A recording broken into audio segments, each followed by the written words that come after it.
피하는 자는 복이 있도다. 아멘. 경험적으로 세상에서 참 귀한 단어들이 많이 있습니다. 귀함을 넘어 위대하다라고 표현할 만한 단어들이 많이 있죠. 그 중에 하나가 선 혹은 선하다라고 하는 단어입니다. 왜냐하면 선함을 싫어하는 사람은 없기 때문이죠. 거의 모든 사람들이 선함을 좋아합니다. 사모합니다. 심지어는 악을 행하는 사람들조차도 마음 깊은 곳에 선함에 대한 갈망이 있다라는 것이에요. 그만큼 이 선하다는 것은 인간들 마음속에 깊이 각인되어 있는 그 어떤 것이죠. 왜 이렇게 되었을까? 그 근본적인 이유는 인간이 하나님의 형상을 따라 지음받은 존재이기 때문이다라는 것이에요. 우리가 살다 보면 이 선함이 사실은 발휘할 수 있는 상황이 많지 않죠. 특별히 우리가 성경적으로 보면 타락한 이후에 살아가는 것이 그야말로 전쟁입니다. 생존을 위한 싸움이죠. 그래서 이 선함이라는 것이 우리가 하나님의 형상을 따라 지음받아진 그런 존재이기 때문에 우리가 알고 있어요. 그것이 무엇인지 굳이 설명 안 해도 알고 있지만 그것을 경험하거나 우리 안에서 발휘될 수 있는 그런 기회가 많지 않더라는 것이에요. 오늘 말씀 한번 보십시오. 오늘 말씀 한번 띄워주십시오. 보십시오. 너희는 여호와의 선하심을 맛보아 알지어다. 그에게 피하는 자는 복이 있도다. 선하심을 맛보아 알지어다. 여러분, 여기 맛보아 알라, 맛보아 안다라는 것은 어떤 의미일까요? 단순한 지식이 아니라는 거죠. 경험을 통해서 얻는 그런 알미다 라는 것을 전제하고 맛보아 알라, 경험을 통해서 알아야 된다, 그렇게 말씀하시는 거예요. 그렇습니다. 하나님의 선하심은 교리적인 어떤 지식으로 우리가 얻는 게 아니라는 거예요. 물론 그것이 도움이 전혀 안 되는 건 아니시죠. 그렇지만 핵심은 삶 속에서 경험해야 할 실제다라는 의미가 이 표현 속에 들어가 있는 것이에요. 이 시편 34편은 제목에도 나와 있지만 다윗이 블레셋의 아기스 왕 앞에서 미친 채 하다가 구원을 받은 이후에 감사로 지은 그런 시입니다. 그 고난 중에 경험한 하나님의 구원과 보호를 여호와의 선하심, 이렇게 표현하면서 감사하고 있고 찬양을 올리고 있더라는 거예요. 여기 보면 앞에 보면 이 34편 맨 위에 보면 파란색으로 되어 있죠. 여기 보니까 다윗이 아비멜렉 앞에서, 저는 방금 블레셋의 왕 아기스 이렇게 표현했는데 여기 보니까 아비멜렉, 이름이 다르네. 그렇죠? 왜 다를까? 아기스는 이렇게 이해하시면 돼요. 개인적인 이름이에요. 아비멜렉은 블레셋 왕을 일반적으로 가리키는 칭호, 왕호다, 그렇게 이해하시면 돼요. 여기 8절 끝부분 보십시오. 여호와의 선하심을 맛보아 알지어다. 그에게 피하는 자는 복이 있도다. 그에게 피하는 자는, 굳이 거기다 한 단어를 넣는다면 누구든지 복이 있도다. 어떤 복일까요? 여러 가지 복이 있겠지만 그 중에 오늘 이 8절에서의 맥락을 이해하면 바로 그 중에 하나는 선하심을 맛보아 알게 된다라는 거예요. 선하심을 맛보아 한다라는 것, 이 다윗의 상황에서는 뭐였습니까? 아기스의 그 사망의 구렁텅이에서 벗어나는 거예요. 우리가 잘 아는 것처럼 블레셋 나라는 이스라엘과 계속해서 그야말로 적대적인 관계 속에 있었죠. 그런데 다윗이 더 이상 피할 곳이 없었기 때문에 국경을 넘어서 이 아기스 왕 밑에 이제 어떻게 보면 들어간 겁니다. 생존을 위해서. 그런데 거기서 아주 난처한 상황이 되었죠. 무엇입니까? 이제 아기스 왕은 뭘 기대했냐면 이 다윗을 활용해서 이스라엘을 이겨야겠다, 이스라엘과 맞서도록 해야겠다, 이런 나름대로의 계획이 있었어요. 그런데 감사하게도 하나님께서 간섭하셔서 그 상황에서 벗어나게 하는, 그래서 다시 이스라엘로 돌아올 수 있는 그 은혜를 베푸시지 않습니까? 아마도 다윗이 두고두고 그 사건을 생각할 때마다 그야말로 마음을 쓸어내리면서 감사했을 것 같아요. 우리가 충분히 상상할 수 있는 것처럼 만약에 그 아기스 왕의 계략대로 이제 다윗이 이스라엘을 대적하는 전쟁에 만약에 참여했다면 그야말로 그의 인생 가운데 가장 큰 어떤 그 오점으로, 그렇죠? 이스라엘의 왕이 되기에는 뭔가 부족한 그 어떤 사건이 될 수도 있었는데, 하나님의 선하신 인도하심으로 말미암아 거기서 벗어나는 그 은총을 누리게 되었다라는 것이에요. 하나님은 선하시다. 어떻게 우리가 이해하면 좋을까요? 한번 띄워주십시오. 정의 같이 읽겠습니다. 하나님의 존재와 행위는 선의 최종적 표준이 되며 그분은 찬양받기에 합당하신 분이다. 하나님은 선하시다. 이것을 우리가 어떻게 이해하면 좋을까? 저는 이렇게 정의를 해봤습니다. 하나님의 존재 그 자체, 그리고 그분이 행하시는 모든 행위는 뭐가 된다? 선의 최종적 표준이 된다. 여러분, 이 표준이라는 말, 이것을 우리가 어디서 많이 들어봤냐면, 예를 들면 이런 거 있잖아요. 특허, 발명 특허를 내는 이런 거 아시죠? 그래서 어떤 기계나 어떤 물건이나 어떤 상품을 만들었을 때 우리나라에서만 통용되는 것이 아니고 이제 그것이 어느 나라에서든지 필요하면 소위 말해서 표준이라는 것이 정해지게 되죠. 많은 경우는 누구의 것이, 어느 나라에서 만든 것이 표준이 될까요? 제가 알기로는 제일 먼저 개발한, 발명한 그 나라, 그리고 그 사람이 만든 것이 이제 표준이 되어서 다른 나라에서도 그렇게 쓰임을 받는 그런 걸로 저는 알고 있습니다. 여러분, 왜 하나님의 존재와 행위가 선의 최종적인 표준이 되는 것일까요? 그렇습니다. 하나님이 모든 선의 출발점이기 때문이에요. 모든 선은 어디서 나왔다? 하나님께로부터 나온 거예요. 하나님의 존재와 하나님의 모든 그 행위가 한마디로 무엇입니까? 선함이라는 이 단어로 충분히 설명할 수 있다는 것이에요. 성경에서 하나님의 선하심에 대해서 어떻게 가르치고 있을까? 구약 성경을 먼저 살펴보면 출애굽기 33장 19절 말씀 띄워주십시오. 읽겠습니다. 여호와께서 이르시되 내가 내 모든 선한 것을 내 앞으로 지나가게 하고 여호와의 이름을 내 앞에 선포하리라. 나는 은혜 베풀 자에게 은혜를 베풀고 긍휼히 여길 자에게 긍휼을 베푸느니라. 이 출애굽기 33장 29절 어떤 상황인가? 하나님께서 왜 이 말씀을 하시는가? 바로 앞절에서 모세가 하나님 앞에 이런 요청을 드립니다. 하나님의 영광을 보여주십시오. 이렇게 요청했을 때 지금 이 19절에서 하나님이 이렇게 대답하세요. 여호와께서 이르시되 내가 내 모든 선한 것을 내 앞으로 지나가게 하고 여호와의 이름을 내 앞에 선포하리라. 그렇다면 하나님이 지금 말씀하시는 내 모든 선한 것, 이게 뭐죠? 지금 모세 앞으로 지나가게 하겠다. 내 모든 선한 것을 모세 앞으로 지나가게 하겠다. 이게 무슨 뜻일까요? 여기서 잘 보시면 지금 하나님의 선하심은 그분의 이름과 동일시 되고 있어요. 사실은 하나님께서 자기 존재를 모세 앞으로 지나가신다라는 표현을 실제로 하고 계신 건데, 여기서 놀랍게도 이 표현을 쓰고 계세요. 내가 내 모든 선한 것을 내 앞으로 지나가게 하고, 그 다음에 나오는 내용이 제가 방금 말씀을 드렸던 근거입니다. 여호와의 이름을 내 앞에 선포하리라. 그렇게 지나가시면서 결국 뭘 선포하는 거예요? 하나님의 이름을 그에게 선포하는 거예요.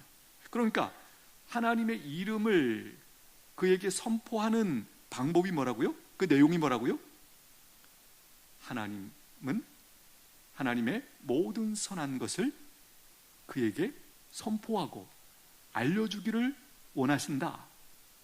내가 너한테 나의 선함을 보여주겠다. 근데 나의 선함 정도가 아니라 하나님의 존재 자체, 하나님의 이름은 그분의 존재를 온전히 반영하는 그런 상징 아니겠습니까?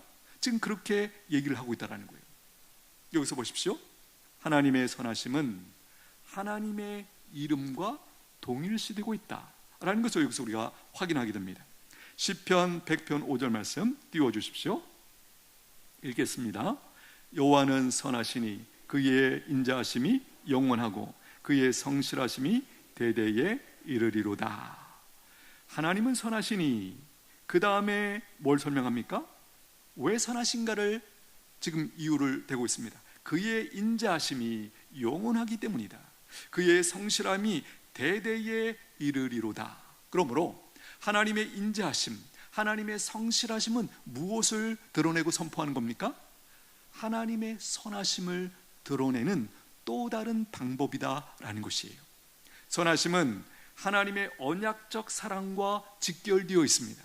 여기 영원하다, 대대에 이른다, 이렇게 말씀하실 수 있는 근거는 다름이 아니라 믿음의 조상과 맺은 하나님의 그 언약, 그 언약에 신실하시기 때문에 영원히 혹은 대대로 내가 너와 함께 할 것이다, 너희들에게 선을 베푸실 것이다, 이렇게 지금 말씀하고 있다는 거예요. 이 부분을 이렇게도 이해할 수 있습니다. 하나님의 인자하심이 영원하고 성실하심이 대대에 이르는 근거가 뭘까? 바로 하나님의 선하심 때문이다, 이렇게 설명을 하고 있는 것이에요. 상상이 되십니까? 하나님께서 언약을 신실하게 대대로 지키시는 것, 어떻게 그렇게 하실 수 있는가를 하나님의 선하심 때문이다, 이렇게 설명을 하고 있다는 거예요. 예레미야가 3장 25절 말씀 띄워주십시오. 읽겠습니다. 기다리는 자들에게나 구하는 영혼에게 여호와는 선하시도다. 기다리는 자들에게. 여러분, 하나님을 기다리십니까? 하나님의 도우심을 기다리십니까? 하나님의 도움을 구한다는 말과 하나님을 구한다는 말, 기다린다는 말은 어떤 면에서 같은 의미죠. 기다리는 자들에게나 구하는 자들에게, 구하는 영혼들에게, 간절히 기도하는 그들에게 여호와는 선하시도다. 그렇다면 여기 선하시도다라는 것은 어떤 의미를 품고 있는 거죠? 이런 얘기죠.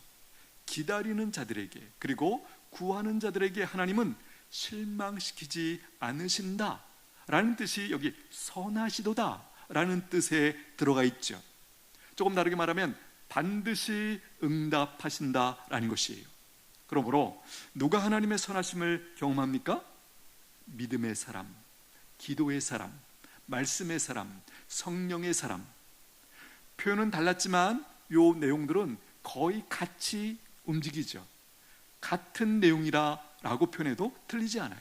우리가 구분할 수 있지만 거의 연결되어 있다라고 말해도 틀리지 않습니다. 살아계신 여러분들, 하나님의 선하심을 더 사모하시며 누릴 수 있게 되기를 축복합니다. 신앙생활을 우리가 잘한다는 건 뭘까요? 다름이 아닙니다. 바로 이 하나님의 선하심을 더 자주, 그리고 더 풍성하게 맛본다면 그 맛보는 것 자체로 그것이 우리를 세워주고 우리를 힘있게 만들고 하나님 백성답게 살 수 있도록 그렇게 영양분을 공급한다라는 것이에요. 신약 성경에서 보면 마가복음 10장 18절 띄워주십시오. 읽겠습니다. 예수께서 이르시되 내가 어찌하여 나를 선하다 일컫느냐? 하나님 한 분 외에는 선한 이가 없느니라. 우리가 잘 아는 것처럼 예수님도 2위 되시는 하나님이시죠. 그런데 예수님이 여기서 굳이 자기는 뒤로 하고 하나님 한 분, 즉 성부 하나님 한 분 외에는 선한 이가 없다, 왜 이렇게 말씀하신 걸까요? 우리가 잘 아는 것처럼 예수님은 거의 모든 경우에 자기가 영광을 취하시지 않고 성부 하나님께 영광을 돌리셨죠. 오늘 말씀도 그런 맥락에서 이 표현을 이해할 수 있습니다. 하나님 한 분만이 선하시다. 그러므로 오직 하나님, 성부 하나님 그분께만 너희의 마음이, 믿음이 달려가야 된다. 어쩌면 그런 맥락으로 말씀하고 있는 것이에요. 그렇습니다. 여기서도 우리가 확인하는 것, 모든 선은 누구에게 속한 것이라고요? 하나님께 속한 것이에요. 모든 이 세상에 우리가 선이라고 평가할 수 있는 모든 것들의 출처는 하나님으로부터 나온 것이에요. 로마서 2장 4절 말씀 띄워주십시오. 읽겠습니다. 혹 내가 하나님의 인자하심이 너를 인도하여 회개하게 하심을 알지 못하여 그의 인자하심과 용납하심과 길이 참으심이 풍성함을 멸시하느냐. 여기 인자하심이란 요 단어 대신 쓸 수 있는 표현이 바로 선하심이라는 이 단어로 바꿔 쓸 수 있어요. 그러므로 여기서 우리가 확인하게 되는 것은 하나님의 선하심은 어떤 일을 우리에게 일으키는가?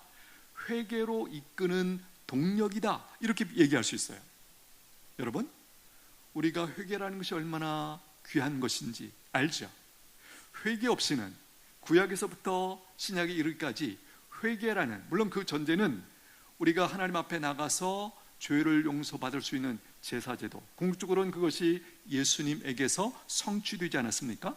그 사건이 왜 그토록 필요했는가? 우리에게 이 회개의 은혜를 주시기 위하여 그것들이 필요했다라는 것이에요.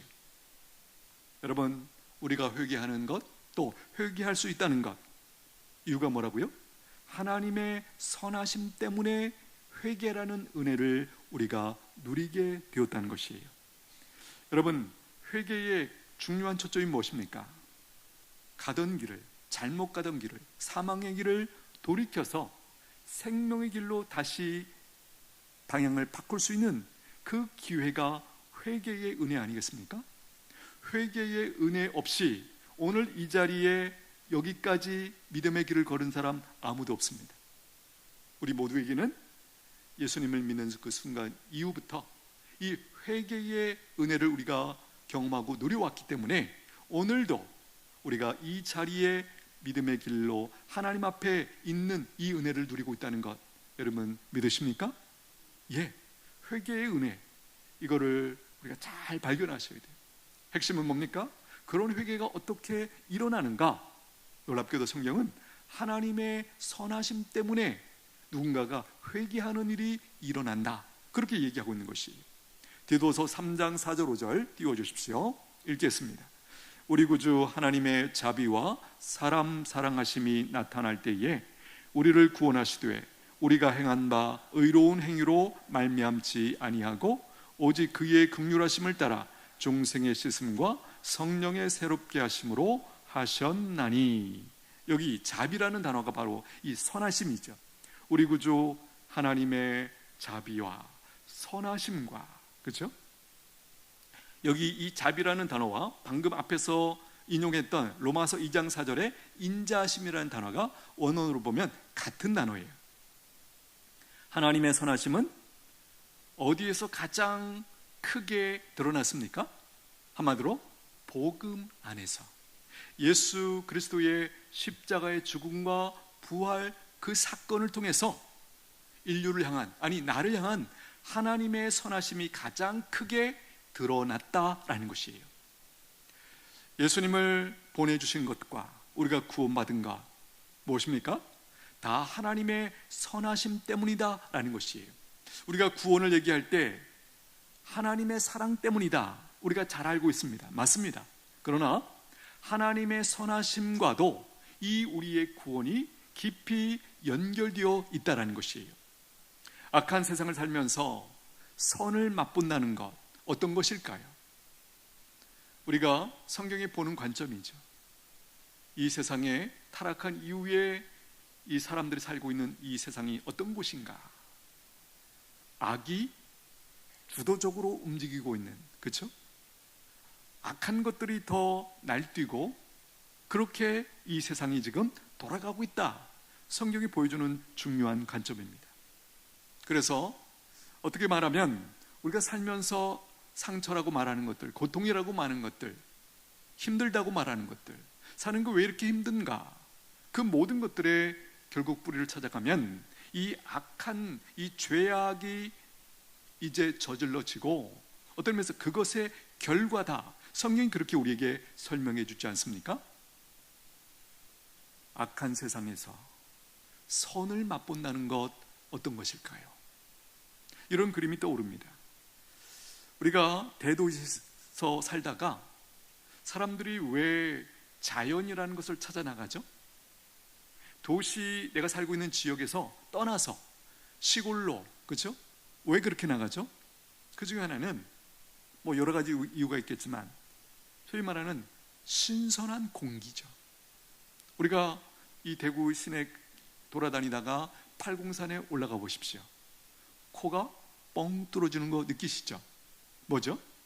그 신선한 공기. 조금 더 심하게 말하면 숨이 막혀서 그야말로 죽을 지경이다가 숨을 쉬게 되는 그런 느낌? 그것이 죄악된 세상 속에 살다가 선함을 맛봤을 때, 그렇죠? 요즘 TV에 보면 참 무서운 소식들이 참 많습니다. 그렇죠?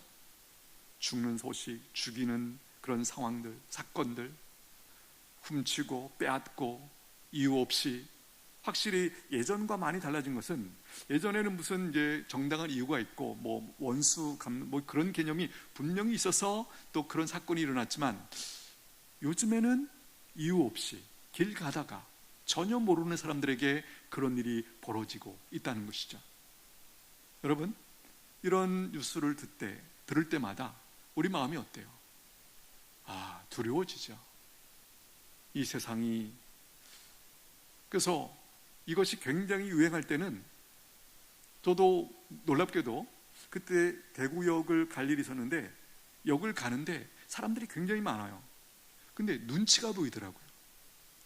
저는 아무 생각 없이 그냥 내 갈 길 가고 뭐 사람 기다리면 기다리고 이 정도 생각했는데, 그때 그 뭐 한참 뭐 지하철역이나 이런 데서 그야말로 이유 없이 사람들, 그런 일들이 뉴스를 들을 때는 우리가, 그때 제가 느낀 것은, 저도 놀랐어요. 그때 내가 사람들을 굉장히 경계하고 있구나. 그게 저도 모르게 그냥 뉴스로만 들었는데 어느덧 제 마음속에서 그것이 작동하고 있더라고요. 그래서 괜히 경계하게 되고 가까이 오는 사람에 대해서 뭔가 이렇게 조금 꺼려하고, 이런 마음이 제 안에 굉장히 들어오더라고요. 여러분 어떻습니까? 죄악이 관영한 이 세상에서 선함을 맛본다는 것, 어떤 것일까요? 그야말로 살 수 있는 호흡을 하는 것과 같다는 생각이 들어요. 호흡을 못하고 그야말로 답답해서 그렇게 그야말로 죽을 지경이다. 선함이라는 것을 맛보면 호흡을 하는, 살겠다, 그런 느낌의 어떤 그 선함이라는 것을 우리가 경험하게 되더라는 것이에요. 여러분, 이렇게 좋은, 사람의 생존에 절대 필요한 선의 출처가 오직 하나님 한 분뿐이라는 거예요. 그러므로 하나님을 가까이 하면 할수록 그야말로 우리가 살 수 있는 그 신선한 공기를 공급받게 되는 것이죠. 여러분, 이 은혜 누리시게 되기를 축복합니다. 저는 그런 고백을 듣습니다. 우리 특별히 새 가족분들과 교제하면서 자기가 교회 나온 지 얼마 안 됐지만 이제는 살 것 같대요. 물론 제가 그 표현을 충분히 이해하지 못하죠. 그분이 어떤 맥락에서 어떻게 느끼길래 저런 표현을 하실까? 저는 잘 몰라요. 그렇지만 그분이 진지하게 그 말씀하시고 고백하시는 그 표정을 보면서 저분의 삶이 얼마나 답답하고 힘드셨으면, 교회 나온 지 얼마 안 되셨는데 또 하나님께서 어떤 은혜를 주셔서 이제는 자기가 살 것 같다.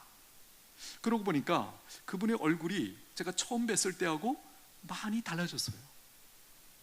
편안한 그 얼굴도 있고 정말 그 생동감 있는 그런 그 얼굴빛이 이렇게 보이더라고요. 여러분, 우리는 하나님의 선하심을 맛보아 알도록 문이 활짝 열려진 그런 사람들인 줄로 믿습니다.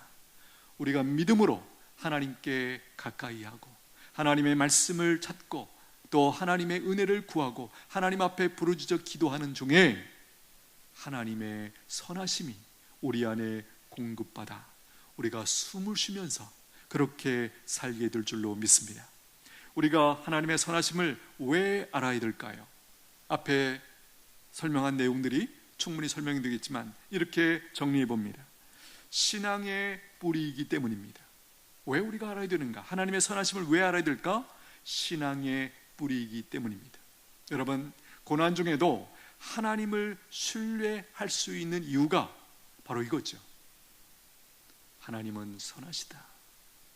나의 주인이 되어주시고 나의 목자가 되신 하나님은 선하시다. 내가 지금 고난 중에 있지만, 고통 중에 있지만 하나님은 선하시다.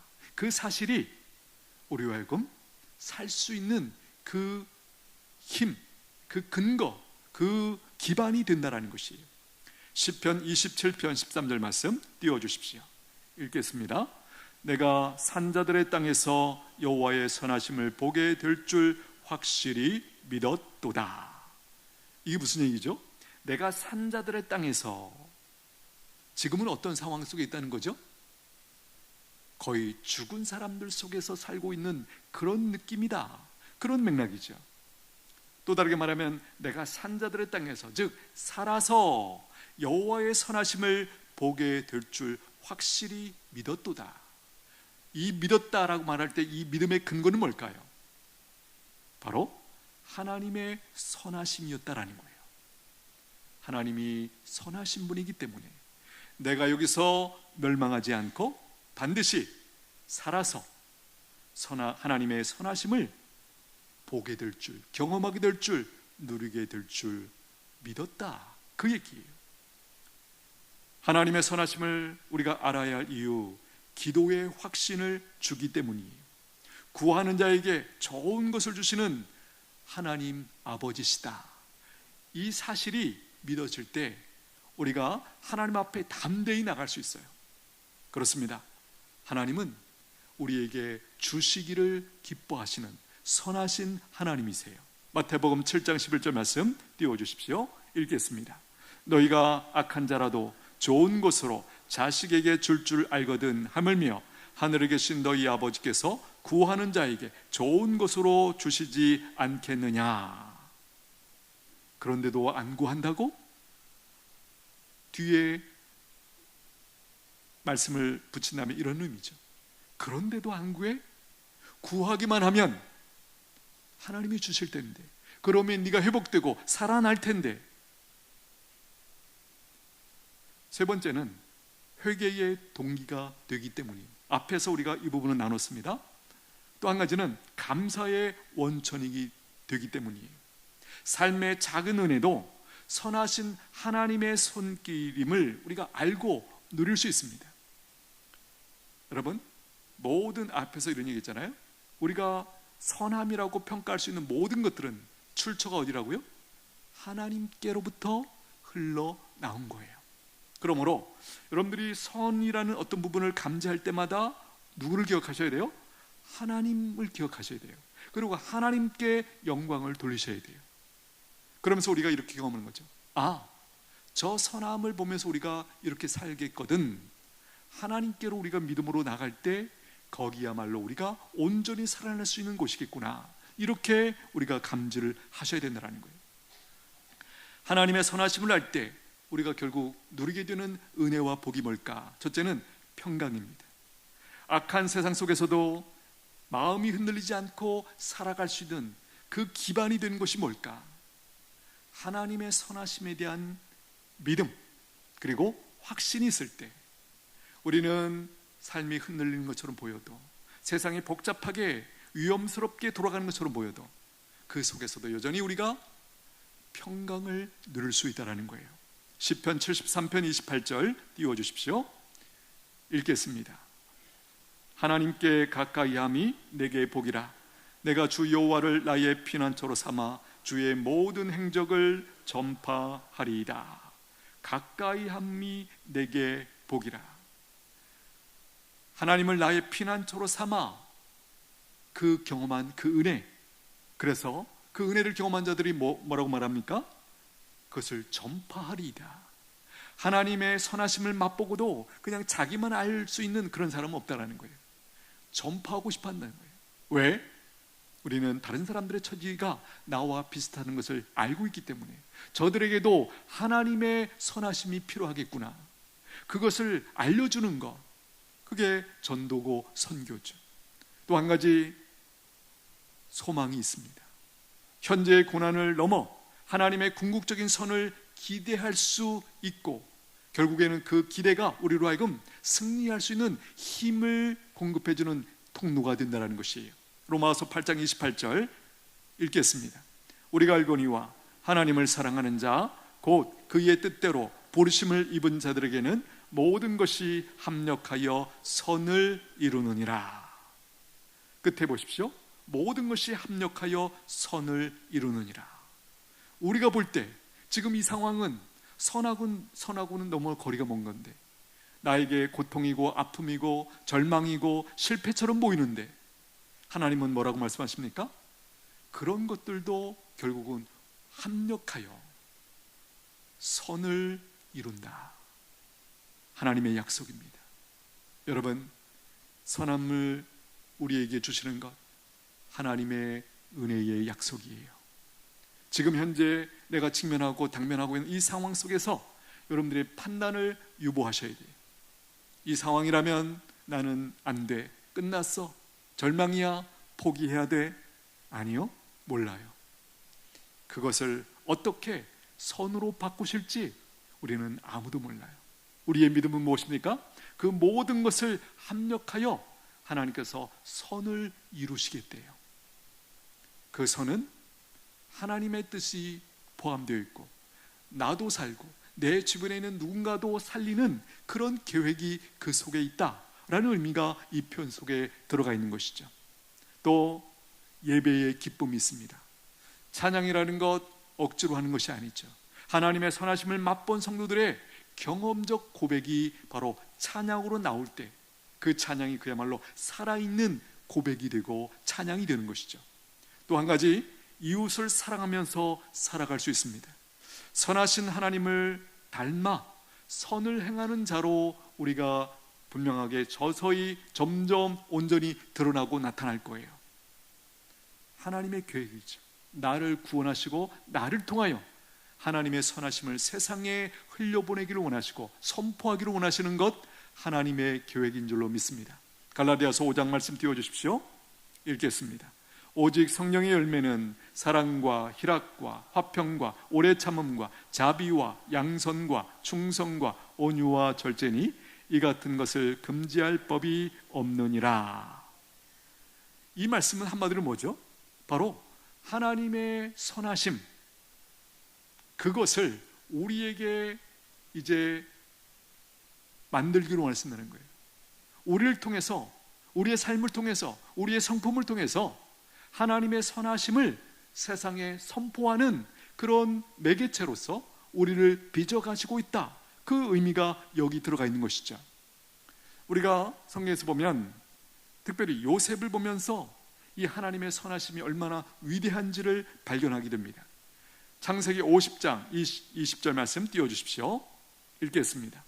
당신들을 나를 해하려 하였으나 하나님은 그것을 선으로 바꾸사 오늘과 같이 많은 사람 백성의 생명을 구원하게 하시려 하셨나니. 여러분, 요셉의 이 고백, 볼 때마다 가슴이 그야말로 먹먹해질 만큼, 요셉이 어떻게 이런 고백을 할 수 있었을까? 자기가 받은, 형님들로부터 받은 그 상처, 나를 형들이 팔아버렸지. 그리고 내가 노예로 끌려갔지. 노예로 비참하게 살았을 텐데. 이 고백 보십시오. 당신들은 나를 해하려 하였으나 하나님은 그것을 선으로 바꾸사 오늘과 같이 나도 살고 당신도 살려주시고 많은 사람들의 생명을 살리시기 위하여 나에게 그런 일들을 허락하시고 그 과정을 통과한 이후에 이와 같이 많은 백성들의 생명을 살리는 일에 나를 사용하시기 위하여 그렇게 하신 것입니다. 여러분, 이 놀라운 약속, 요셉에게만 주신 약속이 아니고 오늘 우리에게도 주신 약속인 줄로 믿습니다. 내 삶에 이해할 수 없는 어려운 고난이라고 말하는, 상처라고 말하는 것들, 여러분 그냥 우연히 내게 일어난 것 아니에요. 우리는 정확하게 모르지만 그것을 통하여 장차 누군가를 살리는 일에 나의 그 과정을, 그 경험을 사용하실 거예요. 바라기는 오늘 동일하게 우리도 이 요셉의 고백을 할 수 있게 되기를 축복합니다.